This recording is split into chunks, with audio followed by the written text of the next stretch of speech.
자, 후보자님 선서 진행해 주세요. 선서. 공직 후보자인 본인은 양심에 따라 숨김과 보탬이 없이 사실 그대로 말할 것을 맹서합니다.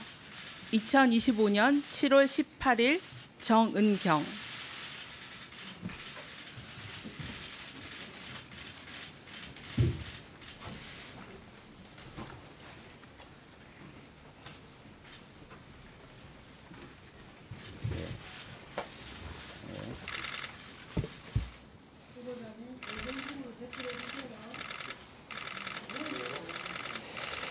다음은 후보자의 모두 발언 순서입니다. 후보자께서는 발언대로 나오셔서 10분 이내로 모두 발언해 주시기 바랍니다.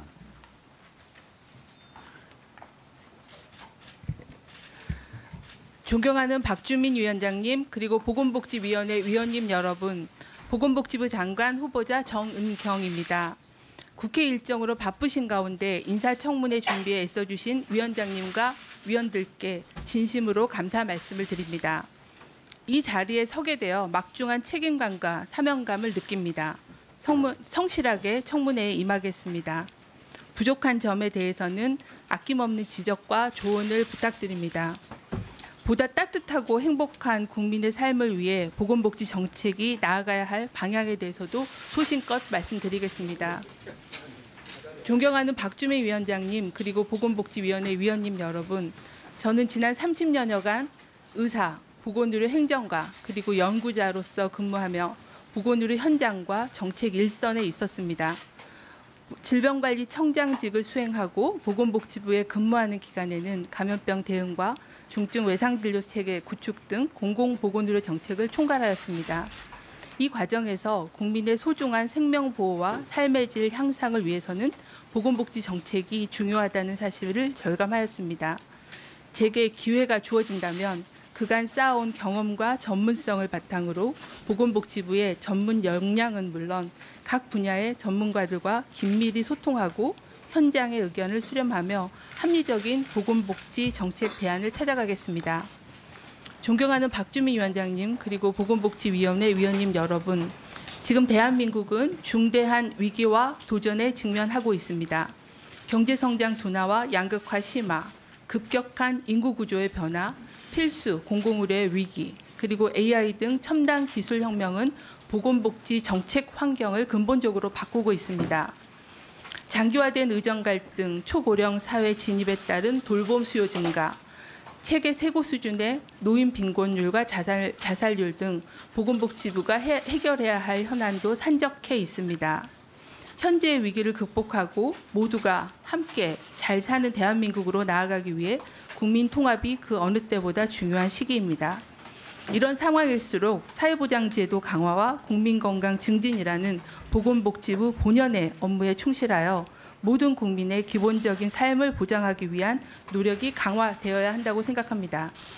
이를 위해 구체적으로 다음 과제들을 중점 추진하겠습니다.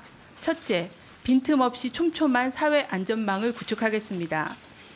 아동수당의 점진적 확대, 국민 기초연금 제도 내실화 등을 통해 아이부터 어르신까지 생애 주기별 소득 보장 체계를 확립하겠습니다. 최후의 사회 안전망인 기초생활보장제도를 강화하는 한편 모든 국민의 아프면 쉴 권리를 보장하기 위해 상병수당 확대도 추진하겠습니다. 사회 관계망의 악화에 따른 사회적 고립 문제에 대응하여 중년, 청년 등 대상자별 맞춤형 구독 대응 체계를 구축하겠습니다. 복지 사각지대가 없도록 빅데이터를 활용해 적극적으로 위기 가구를 발굴하는 한편 복지제도의 신청 편의성도 높이겠습니다. 둘째, 돌봄에 대한 국가 책임을 강화하겠습니다. 일상생활에 어려움을 겪고 계신 어르신 등이 살던 곳에서 건강한 생활을 유지할 수 있도록 의료, 요양, 돌봄, 통합지원 서비스를 전국으로 확대 제공하겠습니다. 요양병원 간병비에 건강보험을 단계적으로 적용하여 그간의 가정의 역할로 인식되어 온 간병에 대한 공적 책임을 강화하겠습니다. 발달장애 아동에 대한 조기 발견과 개입을 강화하는 한편 발달장애인 주간활동 서비스와 장애인 공공일자리 등 장애인 맞춤형 서비스를 확대하겠습니다. 가족 돌봄과 고립 은둔 상황에 있는 위기 청년 지원을 확충하고 아동의 권익이 최우선으로 보장될 수 있도록 국가 중심 입양 체계도 안정적으로 안착시키겠습니다. 셋째, 국민 중심의 보건의료 체계를 구축하겠습니다. 국민과 의료계 모두가 공감할 수 있는 국민 중심 의료 개혁을 추진하여 보건의료 체계의 지속 가능성을 확보하겠습니다. 의료인력 수급추기위원회에 도입을 하여 적정 인력의 규모에 대한 과학적인 추계를 시행하겠습니다. 지역 필수 공공 의료 인력을 안정적으로 확보하고 충분한 보상도 지급하겠습니다.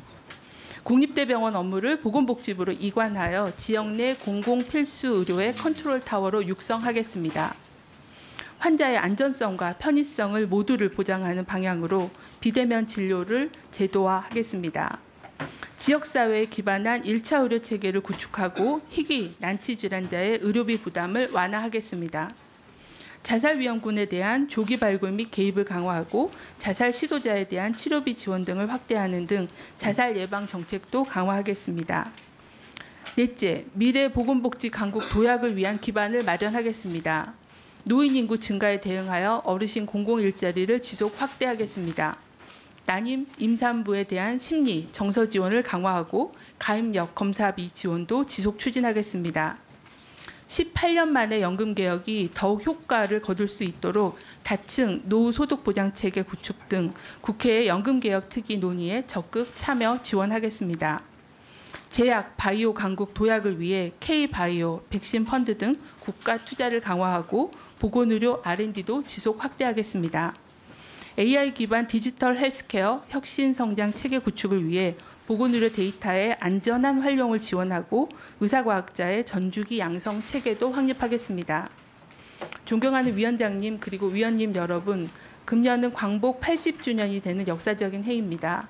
광복 이후 대한민국은 세계에서 가장 가난한 나라에서 비약적인 경제 성장과 민주주의의 발전을 동시에 이룬 국가로 도약하였습니다. 이제 국민은 경제적인 번영을 넘어 보다 건강하고 높은 삶의 질을 누릴 수 있는 행복한 사회를 갈망하고 계십니다. 저에게 보건복지부 장관이라는 중책을 맡겨주신다면 이러한 국민적 요구에 부응하면서도 장기적인 안목을 가지고 보건복지 정책 방향을 설계할 수 있도록 최선을 다하겠습니다. 제가 앞서 말씀드린 정책 구상과 과제들은 여기 계신 위원님들을 포함한 국회의 협력, 나아가 국민들의 지지가 있어야 비로소 실현될 수 있습니다. 낮은 자세로 국민과 현장의 목소리에 귀를 기울이고 정책 수행에 필요한 사항을 위원님들께 긴밀히 상의드리면서 맡겨진 역할을 다해가도록 하겠습니다. 제게 미흡한 점이 많을 것입니다. 많은 조언을 부탁드립니다. 다시 한번 존경하는 박주민 위원장님과 위원님들의 노고에 깊이 감사드리며 성실히 청문회에 임할 것을 약속드립니다. 감사합니다.